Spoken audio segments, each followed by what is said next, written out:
Imagine waking up one morning and realizing that everything you believed to be freedom might in fact be a trap. You speak, you act, you choose, and it feels like your life belongs to you. But what if each so-called free thought was quietly guided by someone else, as if you were an actor in a play where the script was never written by you? Freedom is a word that sounds beautiful, almost like a melody you have known since childhood. But what if that melody is played on someone else's instrument and in someone else's rhythm? We are taught that freedom means the ability to say whatever we think. Yet if someone hidden decides what may be said and what must remain unspoken, then freedom is no longer flight, but a cage with glass walls. You look around and it seems open, limitless. But take one step beyond the permitted line and you hit an invisible wall. To control words is to control thought.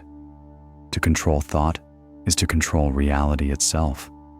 Look closely at the world.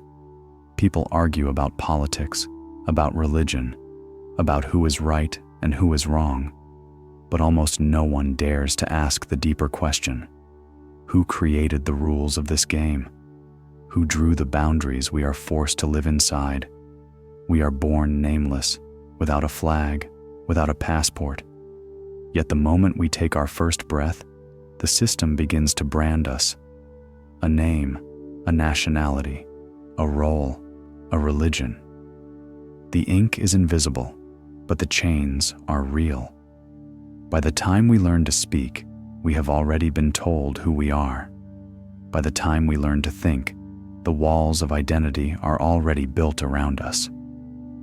Now let me ask you something. If everything you call your identity was suddenly stripped away, your job, your citizenship, your beliefs, what would remain? What would still be you?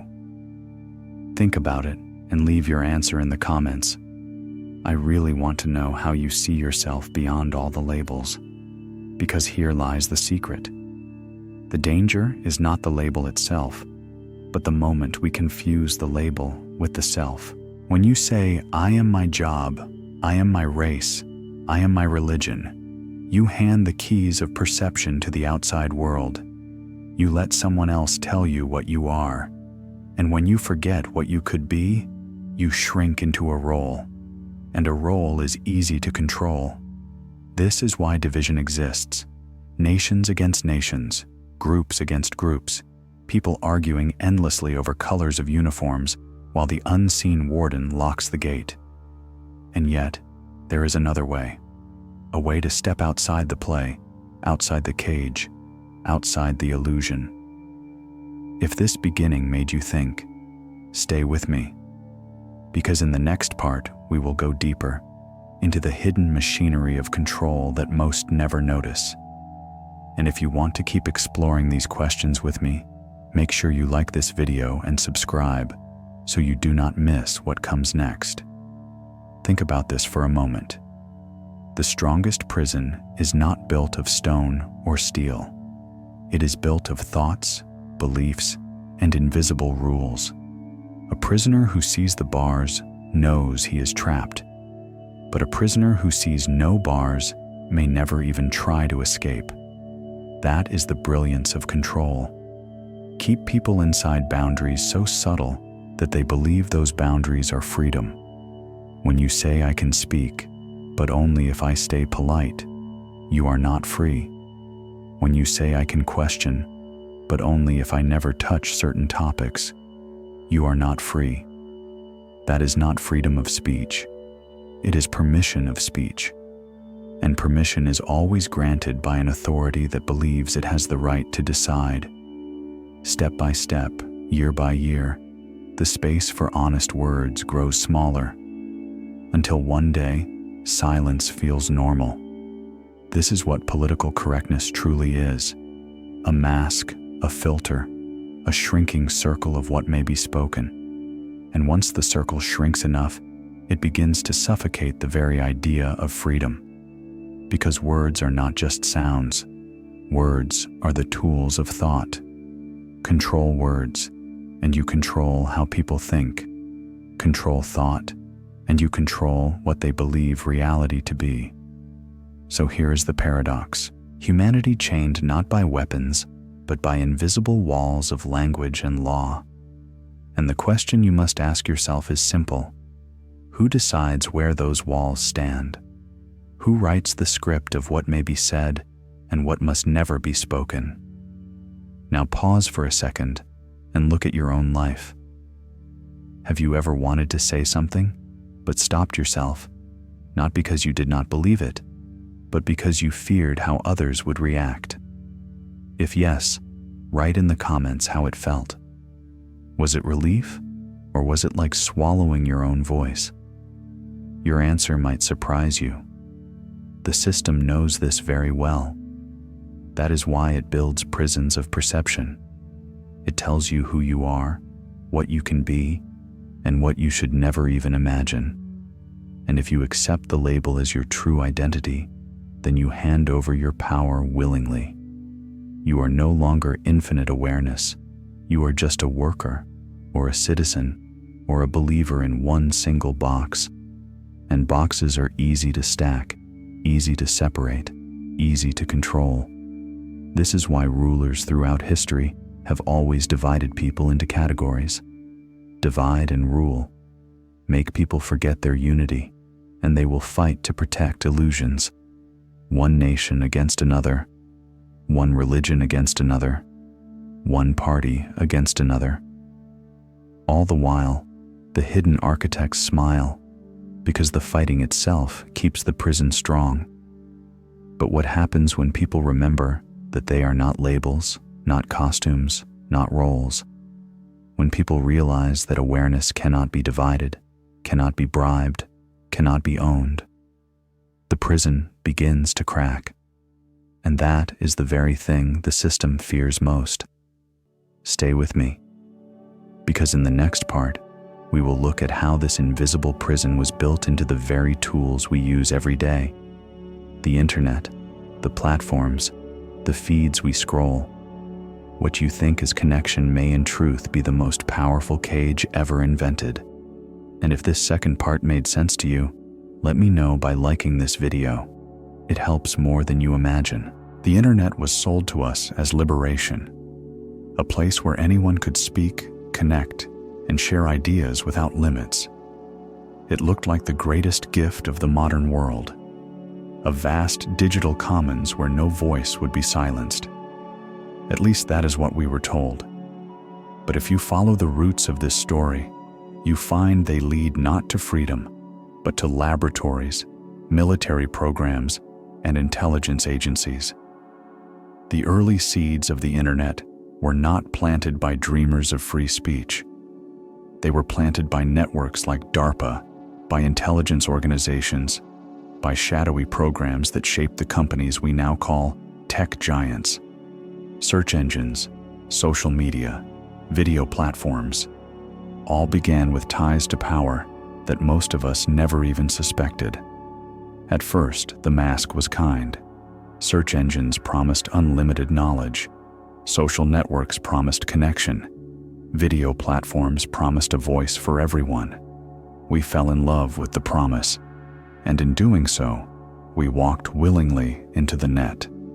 The trap was baited with hope, and once dependency was complete, the rules began to change.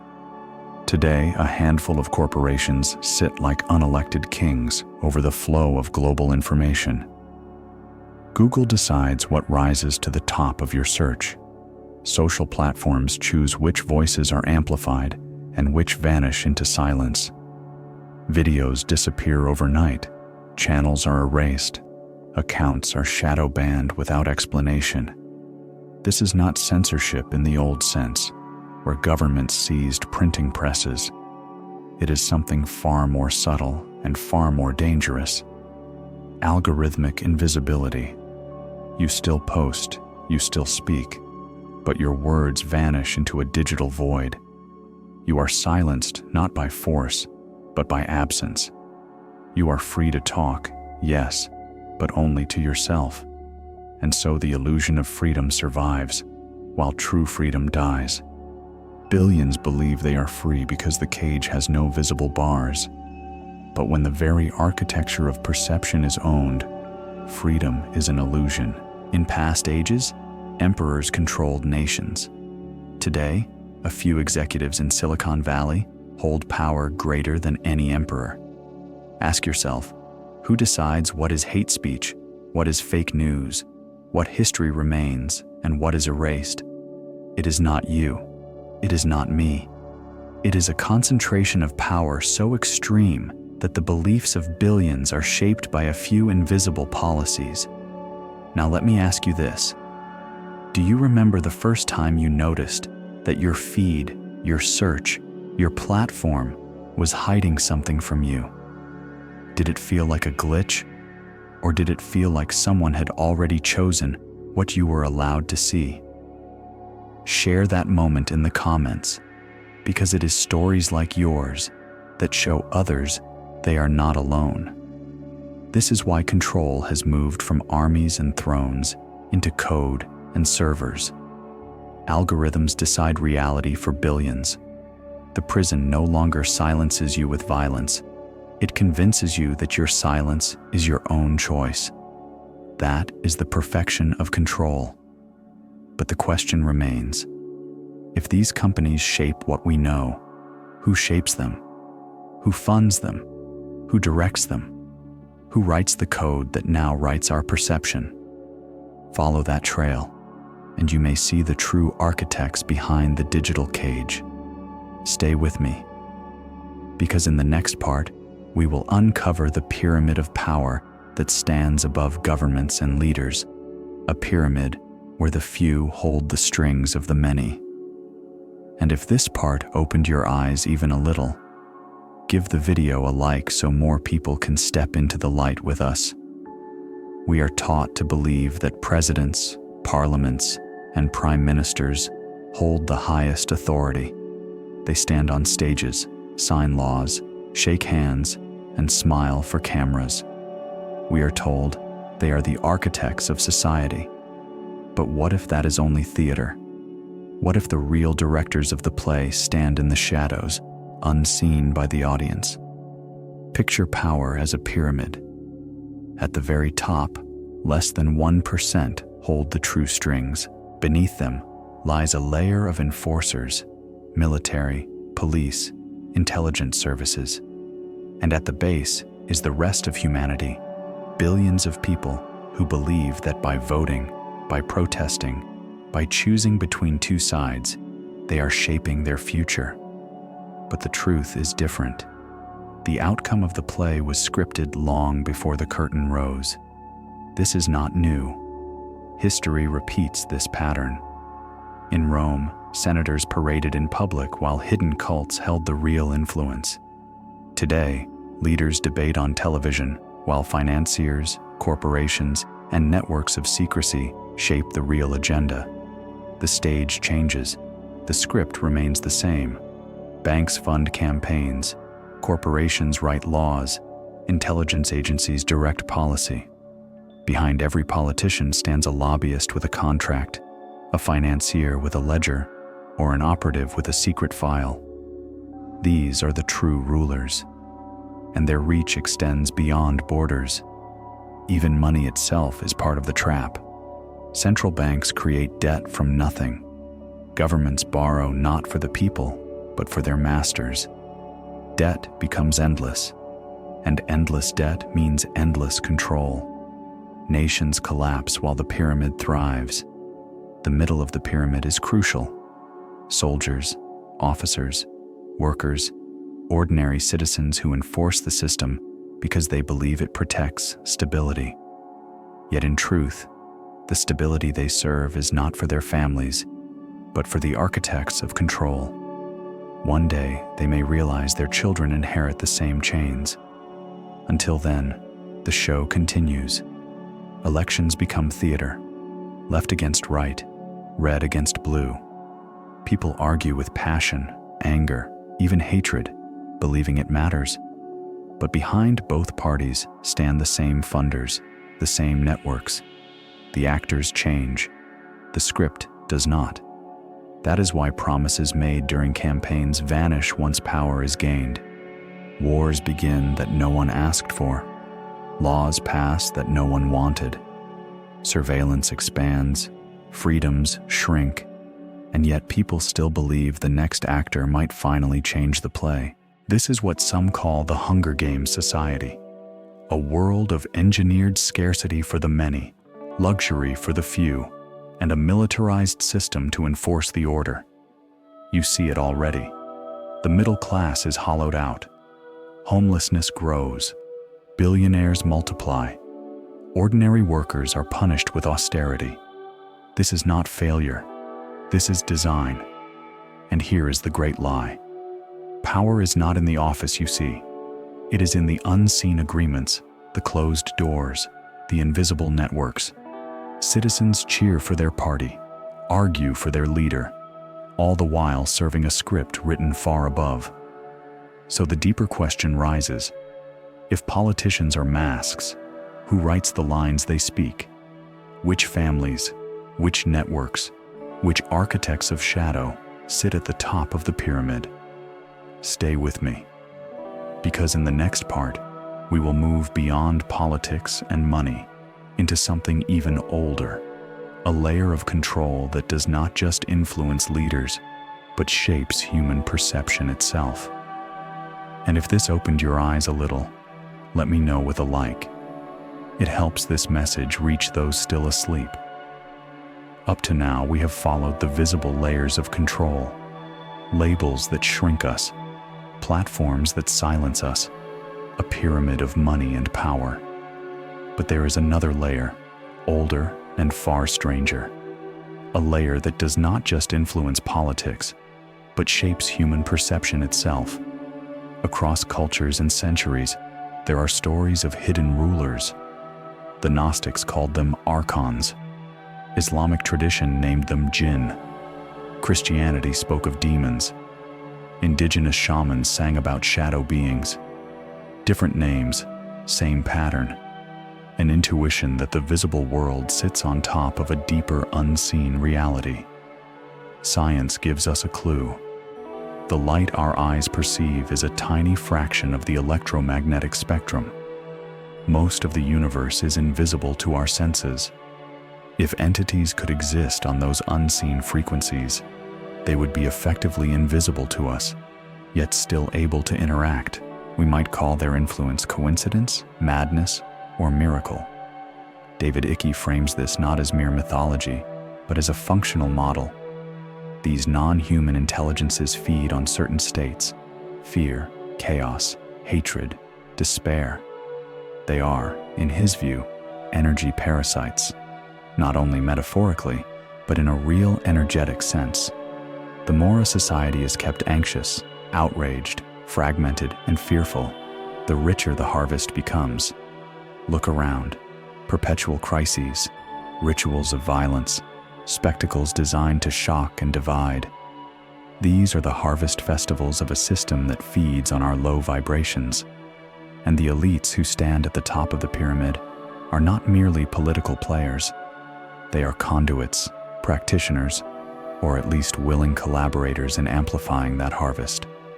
Centuries of ritual, bloodline continuity, and ceremonies in sacred locations. These are not just pageantry. In this frame, ritual is a technology. Repeated patterns at precise times and places thin the membrane between frequencies. Over time, repetition makes the threshold porous. What looks like theater to the public can function as a working ritual to the initiated. Have you ever noticed how often the same symbols, numbers, and motifs appear in the ceremonies of power? From royal coronations to state funerals, from logos to public art. It is not random, it is code. For the uninitiated, it is decoration. For the initiated, it is protocol. Pause for a moment. What is one symbol you have seen repeatedly in government buildings, media logos, or public events that made you curious? Drop it in the comments. Others might see it too and begin to connect the dots. Because secrecy is part of the mechanism. Ritual's power requires two things: repeated performance and an audience that does not decode it. If everyone knows the code, the hidden function collapses into mere spectacle. That is why symbols are both public and secret, visible to the eye but unreadable to the mind unless you know their grammar. This is why power has always sought to break us into fragments, divide and rule. Keep people distracted by their labels, their factions, their outrage, and they will not notice the architecture of the stage they stand on. But here is the key. Awareness dissolves secrecy. Translate a symbol, trace a ritual's lineage, show the repeated pattern, and the mystique begins to break. Knowledge converts ritual from an occult technique into a cultural artifact, and artifacts can be repurposed or retired. Stay with me, because in the next part, we will explore how these rituals, symbols, and bloodlines work together as a technology of control, and how knowing their grammar gives us the first real weapon of freedom. And if this part sparked a thought, like the video so it can reach others still locked inside the show. Symbols are the grammar of hidden power. They are not random decorations. They are lines of code written into our visible world. To the untrained eye, a crown is just a crown, a scepter is just a stick, a number is just a number. But to those who know the code, each object, color, and gesture is a signal, a protocol, a tool. Ritual works like a kind of technology. Repeat an act at a precise time and place, and it begins to shape the energy of a moment. Do it over years, over generations, and you shape the culture itself. Coronations, inaugurations, national anthems, even sports events, all can function as tuning forks for collective emotion. They do not just honor the past, they tune the present. Think of a ritual like an acoustic chamber. One voice alone is weak. 1,000 voices in the same place, chanting the same words, year after year, can vibrate a culture. For the public, it is spectacle. For the initiated, it is engineering. Royal ceremonies are ancient and deliberate. The procession routes pass through sites layered with meaning. The gestures, the colors, the numbers are chosen with care. Every detail resonates with an older tradition. This is why symbolism repeats across empires and dynasties. Sigils, numbers, animal motifs, they echo from one power center to the next. Repetition breeds reliability. If a ritual is meant to alter a pattern, whether of authority, perception, or energy, then repetition in the right place becomes the laboratory method. Bloodlines add another layer. In this frame, families are not just genealogies. They are vessels of continuity. If a ritual depends on subtle accumulated effects, then preserving lineage ensures the protocol persists intact. This is why dynasties intermarry, why ancestry is sacralized. Blue blood talk is not vanity, it is continuity language. And yet, secrecy is vital. For a ritual to rearrange mass perception, it needs two things: repetition and an audience that does not decode it. If everyone knew the code, the hidden function would collapse into theater. So rituals are at once public and secret, visible to the eye but unreadable to the mind unless you have been trained. Now pause. Have you ever attended a public ceremony, a graduation, a military parade, a national celebration, and felt a strange charge, like the atmosphere itself had changed?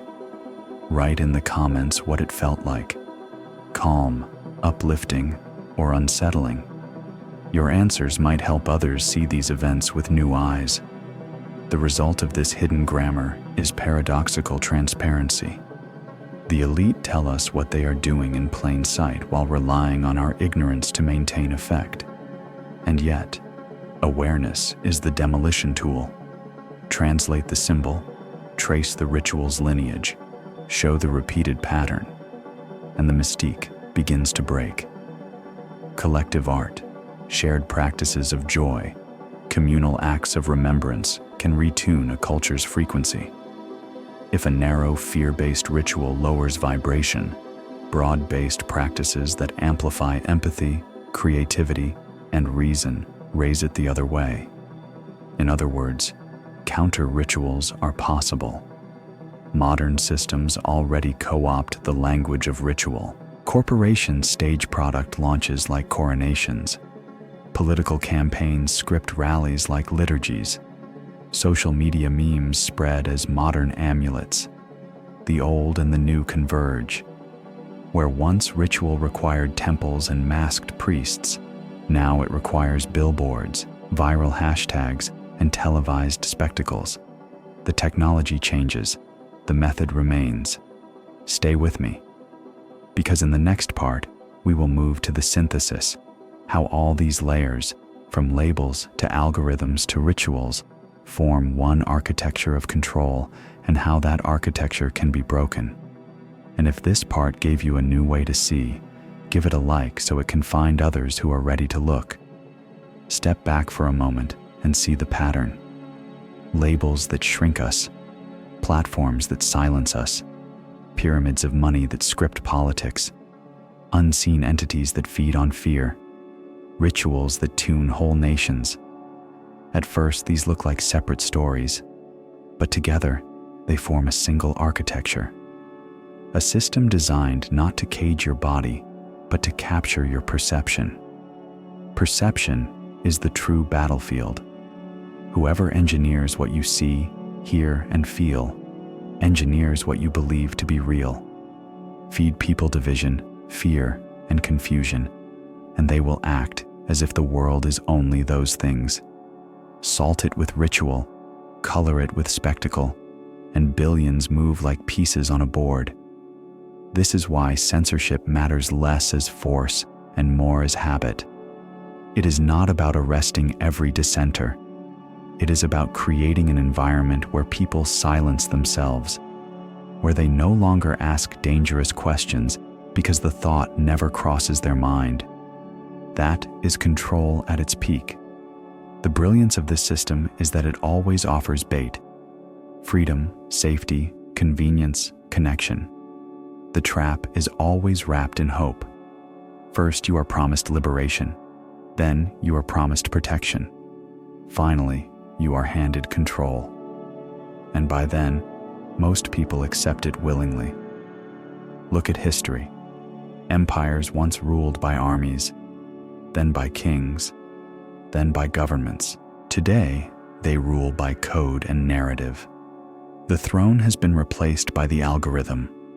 The army has been replaced by perception management. But the goal remains the same: keep the many divided and the few in control. Now think about your own life. How much of what you believe to be true did you discover on your own? And how much was given to you by media, by school, by platforms that decide what rises and what disappears? Be honest with yourself, and if you want, share in the comments. One belief you once held strongly, but later discovered was not true. Your story might help someone else question theirs. Because questioning is the first crack in the wall.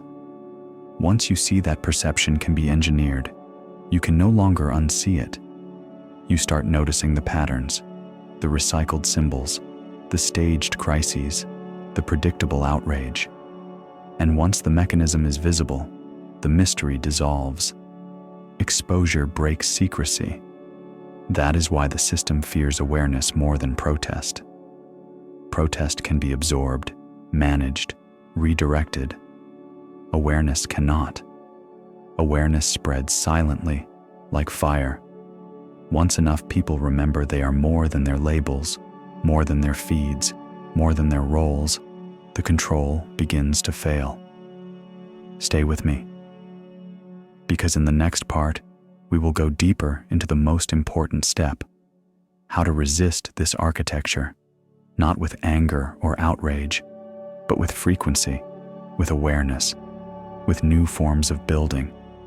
And if this part connected with you, help it connect with others, by liking the video. When you first see the architecture of control, it can feel overwhelming, like standing in a maze that stretches forever. But here's the secret the system hides. Its power depends on your agreement, on your attention, on your energy. Without your consent, even silent consent, it collapses. Control is not destiny. Perception is a habit, and habits can be broken. This is not just a slogan. It is the key. Awareness is not only diagnostic, it is liberating. Once you see the pattern, you begin to step outside it. You start to choose what you feed with your attention and what you refuse to feed. And that choice starves the harvest. The system survives on reactive emotion. Outrage amplifies reach. Fear lowers frequency. Hatred locks you into a narrow frame. When you stay steady, when you cultivate clarity, when you choose what to amplify, you become a bad source of food for the architecture of control. This is why so many tactics are built to bait you. Endless crises, endless scandals, endless triggers designed to pull you back down. The second step is to build alternate structures. If platforms can centralize perception, we can decentralize it. Support local media that values truth. Create community spaces where complexity is honored, not flattened. Seek out conversations that go beyond the official feed. The system is strong because people outsource their reality. Take it back. The third step is identity. Labels can be useful, but do not mistake them for the self. Hold who you are lightly. Recognize your shared humanity before your politics. When enough people center awareness rather than fractured labels, the divisive levers the system uses begin to fail. Now pause for a moment and think about your own attention. What was the last headline, post, or video that triggered you into anger or despair? How long did it hold your focus? Did it build you up or drain you? Write about it in the comments. Seeing your own patterns is the first act of freedom. The fourth step is ritual. Rituals are powerful because they gather people in shared states. Create new rituals of art, learning, and communal repair. They do not have to be religious or formal. They can be weekly gatherings, creative projects, shared meals, acts that lift, connect, and raise the baseline frequency instead of lowering it. Counter rituals are possible. This may sound small, but it is practical work. Every shift of attention, every act of creation, every refusal to be baited is a piece of the architecture falling away. Millions of small shifts become a tide, and tides are stronger than walls. Stay with me, because in the next part, we will bring these strands together. How to see the prison, how to step through the open door, and how to begin rebuilding perception together. If this part gave you something real to work with, like the video, so it can reach others who are ready to step outside. We began with labels that shrink us. We saw how platforms silence us, how pyramids script politics, how rituals code reality. And now, the path bends toward the most important truth of all. The prison door is not locked. It was built with stories, and stories can be rewritten. The system survives because people believe its walls are solid, but walls made of perception dissolve the moment perception changes. When enough people refuse to feed the machine with fear, anger, and division, the harvest collapses. That is why rulers always push for conflict, always push for crisis. Because without your attention, they cannot exist. Awareness is the demolition tool. Once you see the patterns, you cannot unsee them. Once you decode the symbols, you cannot forget them. Once you trace the money, the politics, the rituals, the algorithms, you cannot pretend you do not know. Knowledge alone is not enough. but it is the scalpel that begins the surgery. Then comes courage, to act as yourself without apology, to stop hiding your thoughts behind masks of fear, to speak even when people may call you crazy.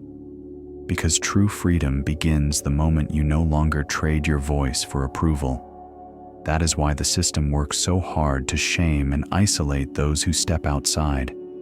Shame is the cage. Courage is the key. Now think about your own life. Is there one place where you still censor yourself? One subject you never speak of? One truth you hold but are afraid to show? Imagine how different your life would feel if you let go of that fear. Write in the comments what that would be. Or if you prefer, write what stops you. You may find others feel the same. The final step is creation. The prison is dismantled not only by breaking old patterns, but by building new ones. Create art. Create spaces for conversation. Create acts of kindness that raise the frequency of those around you. The architecture of control feeds on despair. Creation is the antidote. And here is the promise. You are not just a role, not just a citizen, not just a worker. You are awareness without limit. That awareness existed before your name and will remain after your last breath. It cannot be bribed. It cannot be divided. It cannot be owned. And when people remember this, the game ends. Stay with me. Because in the next part, we will turn from demolition to rebuilding. How to reclaim perception together, not just as individuals, but as communities. And if this part spoke to you, like the video so it can find others ready to walk through the open door. When the old walls begin to fall, the question is always the same. What comes next? Because tearing down illusion is only half the work. The other half is building something new, something that cannot be hijacked so easily, something rooted in awareness instead of control. First comes the reclaiming of perception. We must learn to see not only with the eyes, but with the mind, to question every pattern, every headline, every symbol, not with paranoia, but with clarity. When you see how narratives are built, they lose their power over you. They become transparent. Second comes the rebuilding of community. The system thrives on division. Nations against nations, groups against groups, identities against identities. The antidote is unity that does not erase difference, but transcends it. Spaces where people connect beyond politics, beyond labels, beyond the cages they were given. Community becomes the shield against manipulation. Third comes the reprogramming of ritual. If elites use ceremony to tune culture downward, we can create counter-rituals that tune it upward. Gatherings that celebrate creativity, beauty, and joy.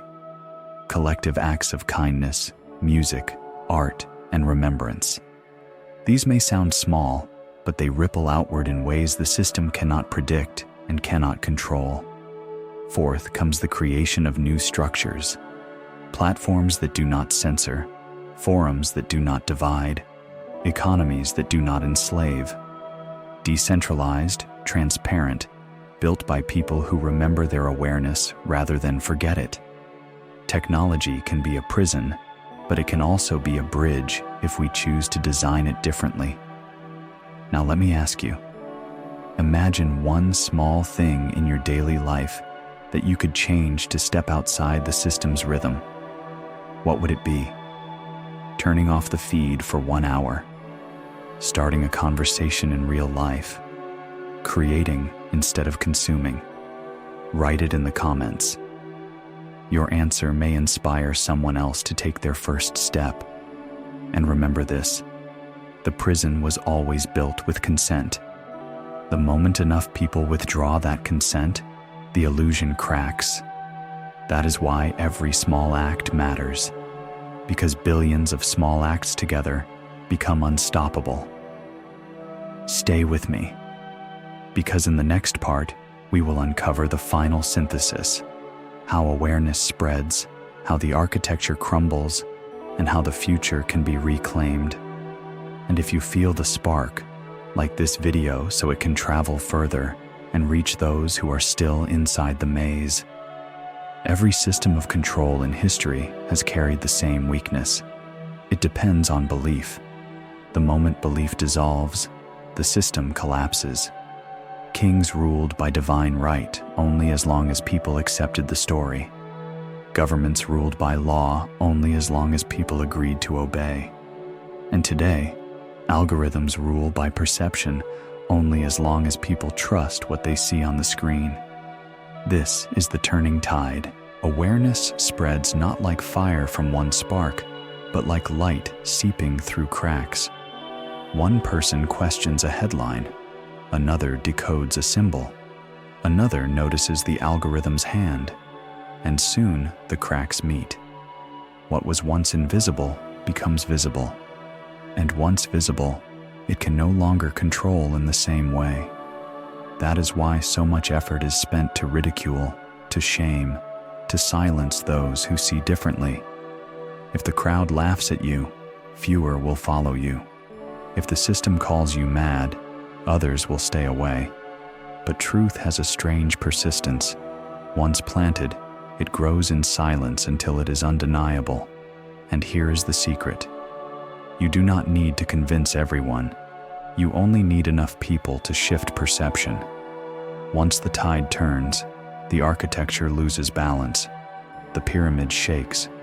The enforcers at the middle begin to question why they serve a system that chains their own children.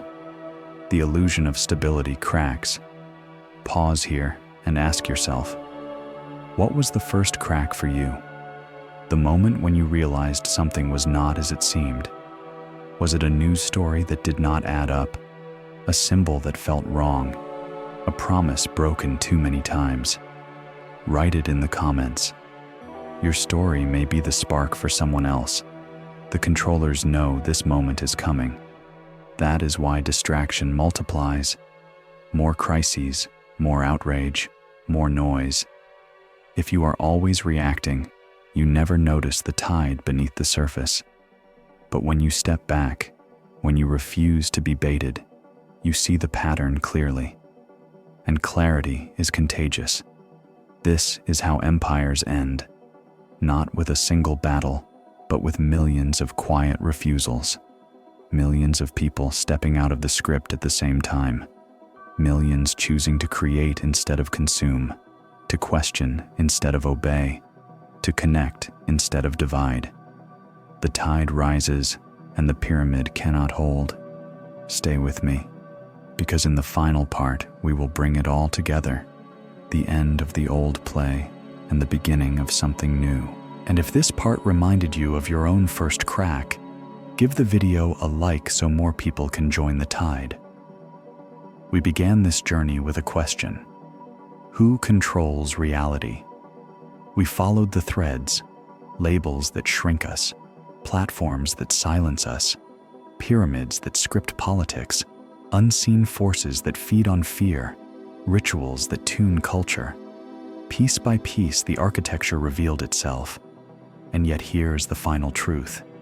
Control was always a story, and stories can be rewritten. The old story says you are small, that you are your job, your nation, your label, that you must obey the script written for you, that the world is dangerous and only their guidance keeps you safe, that freedom is too risky, too chaotic, too much for you to handle. The new story says you are awareness without limit, that your labels are costumes, not cages, that the system cannot own you unless you agree to wear its chains, that unity is stronger than division, creation stronger than fear, clarity stronger than deception. The prison door was never welded shut. It was kept closed with belief. And the moment you see that, the lock disappears. You walk through, and on the other side you find countless others doing the same. That is how the tide becomes unstoppable. So what comes next? Rebuilding. creating new structures that reflect truth instead of illusion, media that informs instead of manipulates, communities that connect instead of divide, rituals that raise frequency instead of lowering it. These things are not dreams. They begin the moment you choose them. Now I want to ask you one final question. If you could plant one seed for the future, something small but real, what would it be? A project, a habit, a message, a ritual of your own. Share it in the comments. Together, the seeds become a forest. Remember this: the most radical act is simple: to look clearly, to refuse manipulation, to act from a higher place. When enough people live that way, reality bends, the game ends, and the story begins again, written by us, not for us. If this journey spoke to you, stay with us. Subscribe for what comes next. Like this video so it can reach those who are still searching for the open door. The story is not finished. It is only beginning, and you are one of the authors.